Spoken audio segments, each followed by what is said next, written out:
Bobby in Pika, dobra sta prijatelja, vedno le naprej na zelene travnike. Bobby in Pika, ko posije sonce, vesela in smeje, odhitita v gori.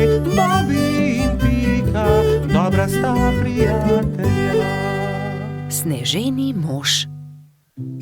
Na mrzlo zimsko jutro je polž Bobby veselo potrkal na Pikina vrata.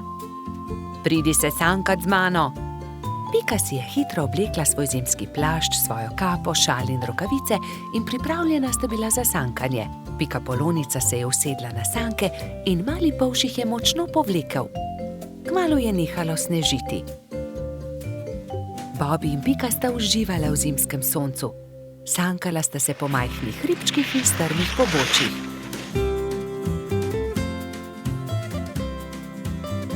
Poglej, kako čudovit sneženi mož, je vzkliknil Bobby. Oh, sanka mi bova trčila ravno van, je zaskrbljeno rekla Pika, vendar je bilo že prepozno. Sanke so trčile naravnost v sneženega moža, ki je stal ob vznožju hriba. Ali si se poškodovala? Je Bobby vprašal Piko. Ne, nisem se, a mislim, da sva uničila sneženega moža. Da, sneženi mož se je prekucnil, je rekel Bobby. In jaz bom pojedel njegov korenčkov nos.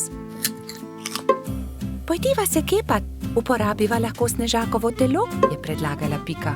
Bobby in Pika sta se začela kepati. Bilo je zelo zabavno. Kmalu ni ničesar več ostalo od sneženega moža. Nenadoma se je pojavil trod Baltazar ter jo pozdravil. Bobby in Pika sta radostno vprašala Baltazarja, ali se želiš kepati z nama? Nimam časa za to. Prinesel sem kapo in šal za sneženega moža, ki sem ga postavil včeraj. Ali sta ga mogoče videla? Bobby in Pika sta se presenečeno spogledala. Oh, ne, je zašepetal Bobby.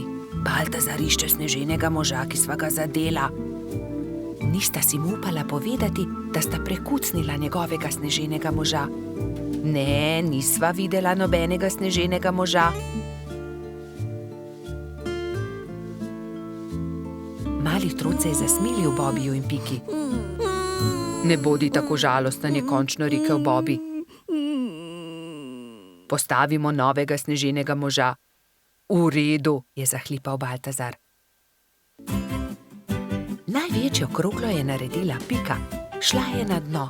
Srednjo snežakov trebušček je naredil Baltazar.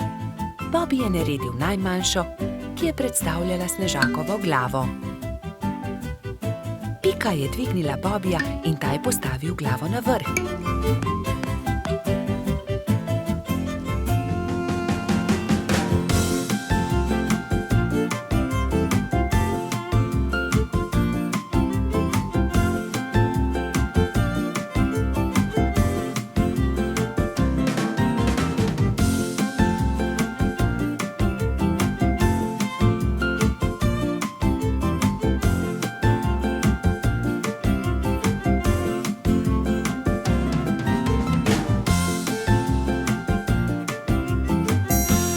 Sneženi mož končan je Baltazar lahko končno ovil barvasti šal okoli njegovega vratu.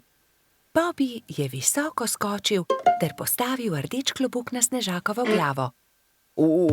Res je čudovit, je navdušeno pripomnil Baltazar. Baltazar, resnica je takšna, je Bobby začel razlagati slabo vestjo, da sva uničila tvojega sneženega moža. Sankami sva se zaletela naravnost van, bila je nesreča, ali si jezen na naju?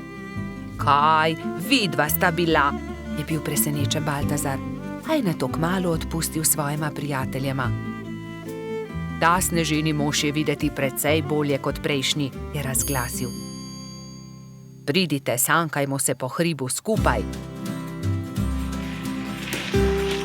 Trije prijatelji so se pozno v noč sankali po strmem pobočju. Bili so zelo previdni s tem novim sneženim možem.